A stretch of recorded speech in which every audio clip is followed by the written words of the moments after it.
Ask your question. How much time do you have left? How much time do you have left?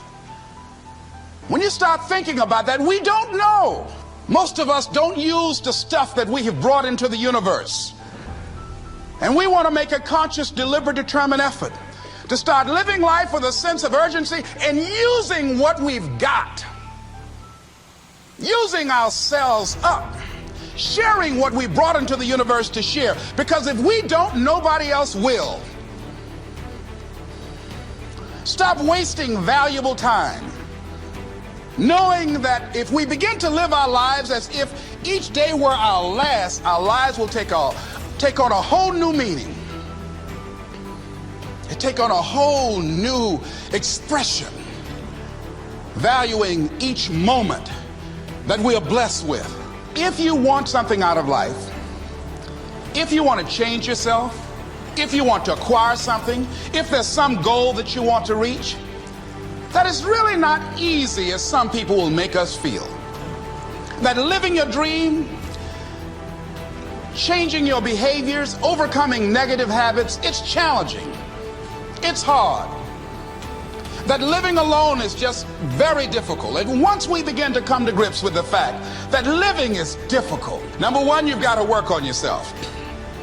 It's very important that you engage in an ongoing process to develop you. Spend more time on yourself than what you've been spending. Honor yourself as your word. Don't give your word out lightly. When you throw your word out there and you don't honor it, it makes a statement about you. If you decide to maintain a sense of integrity with yourself, that if I speak it, I'm going to live it. It's who I am.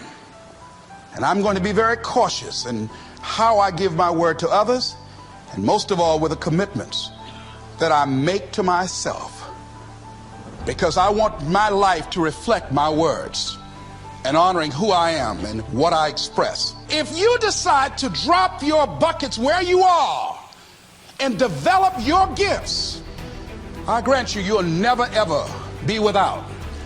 I grant you that your gifts will take you places that will literally amaze you. I grant you that if you begin to work to develop your gifts, you'll develop a strong sense of happiness. You'll get a larger vision of yourself, because part of beginning to get a larger vision of yourself, all of us need some area of our lives where we can have a feeling of competence. That people know when they think about this area, that's something you do. That you eat and sleep that, and that you do that, and people know it, and you know it, and you know that you know this. If you don't know anything else, you know this. Can you tell I know what I'm doing?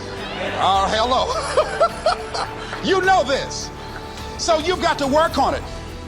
When other folk are having a good time, you've got to have the strength of character to concentrate, to read, to digest information. If you decide in any particular area that you're concerned about to make a conscious, deliberate, determined effort to read one book a month in that area, in 5 years you'll be among the top 5% experts in the world that will stake even their existence on the extent of their purpose for good. That when you have a made-up mind, when you decide that you want to do something, I was reading something the other day, he said the power to hold on in spite of everything, the power to endure, this is the winner's quality. The hunger, the ability to face defeat again and again without giving up. This is a winner's quality. You have that quality within you. When you're hungry, you don't care about the facts. You don't care about the odds. Doug Williams played for the Washington Redskins, quarterback. John Elway of the Denver Broncos in the Super Bowl. Everybody was talking about Elway. After the Super Bowl, when Doug Williams made a historic passing game, they asked him, said, how were you able, in spite of all of that negative publicity saying that you couldn't win, how did you do it? He said, I ignored my critics. I just didn't pay any attention to them.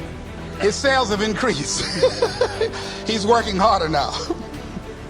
The other thing is that If you want something, you have got to be relentless, that you can break through, always looking for a way that you can win.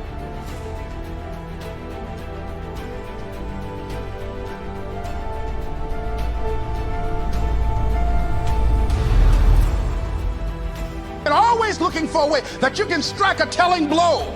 And pretty soon, I think there's some people watching us in the universe that say, wait, let's call a meeting over here. You know that guy Mustafa? Look at him down there. He won't stop. Just that fool don't know he can't get over. Look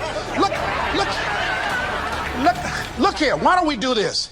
And because you're unstoppable, because you've got power that you haven't even begun to use yet, you owe it to yourself to release your brakes. How many of you have the experience of pulling out of your driveway and you mashed on the accelerator and the car was just going, and couldn't move, and you mashed harder and it couldn't move, and then you discovered you had your emergency brakes on? Most of us go through life with our brakes on, holding back, not giving all that we have, not sharing all of ourselves. Most of us go to our graves still holding on rather than releasing it. What are some of those things that keep us from releasing it? Because of past experiences, past defeats, past pain. We look back, well, it didn't work out then. It probably won't work out now. Many people get confused their performances with who they are. I was reading Pat Riley, the coach of the Los Angeles Lakers.